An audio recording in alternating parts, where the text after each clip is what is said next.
My new book is about how intuition leads us astray. And my favorite example in the book is public schools, or government-run schools, as I like to call them. People say America's public schools are one of the best parts of America. I'm imprinted to believe that, but what I've learned is that the opposite is true. Government schools are one of the worst parts of America. Not just because the government monopoly wastes money and doesn't educate well, but because the schools aren't even the melting pot that people think they are. Today's government schools are more racially segregated than private schools, but people don't know that.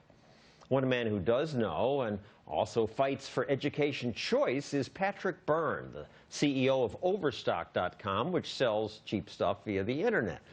So, Patrick, you call the school choice movement the civil rights issue of the 21st century. That's right, I do. Because if people are worried about income inequality and racial inequality and all this inequality, they should really understand a lot of that gets driven by educational inequality. And if you've got some folks graduating from high school with a bucket full of human capital and some folks graduating with a thimble, the way to address it is to address the inequality in the school system. And we get more social stratification under the government monopoly system because you're assigned by your zip code. You don't have a choice. So if you live in a rich neighborhood, odds are you're going to school with other affluent kids.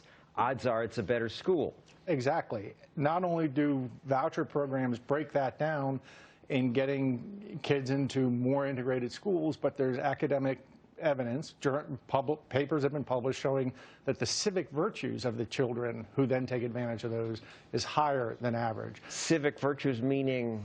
More tolerant, less racist. They measure it by looking at how kids eat together in cafeterias, and they're more likely in private schools, even adjusting for composition, they're more likely to eat lunch with each other across races than they are in public school. You're now chairman of the Friedman Foundation for Education Choice, which it was Milton Friedman who first introduced the idea of vouchers. Right.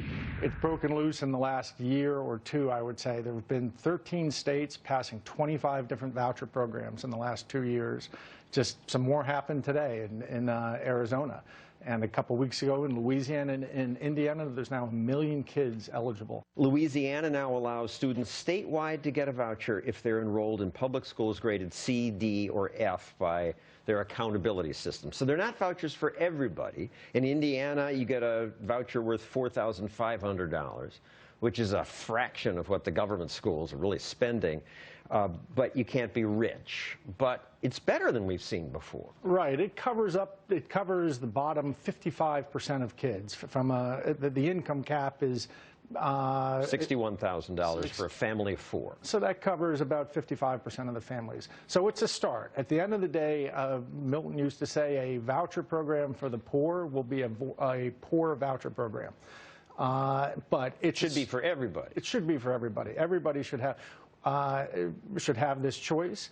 But we'll certainly take it as a start, and we think that within a few years there'll be enough data that there'll be a great demonstration effect, and we'll just see it spread.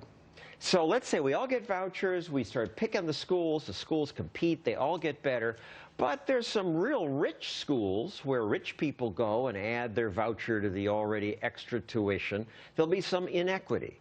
And I look at Chile, which has better schools because of vouchers, and yet people there rioted because it was inequality, a separation between rich people and poor people. And all these young people hate that.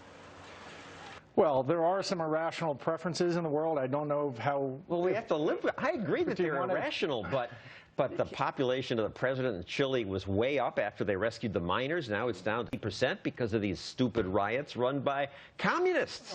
Well, Chile still has the best educational system in Latin America, I believe. I think so. And they're protesting it, these idiots. Well, they get confused. The people in Chile are rioting over some irrational set of beliefs. But at the end of the day, just remember they introduced school choice and they've developed the best educational system. And they haven't gotten rid of it yet. That's true. Now, as CEO of Overstock, you're a rich guy, but you could argue you've helped the poor. We've tried. We've probably saved people somewhere between $5 and $10 billion over the course of our history. And it's not curing cancer, but it's a nice step. Thank you, Patrick Byrne. Coming up, the inequality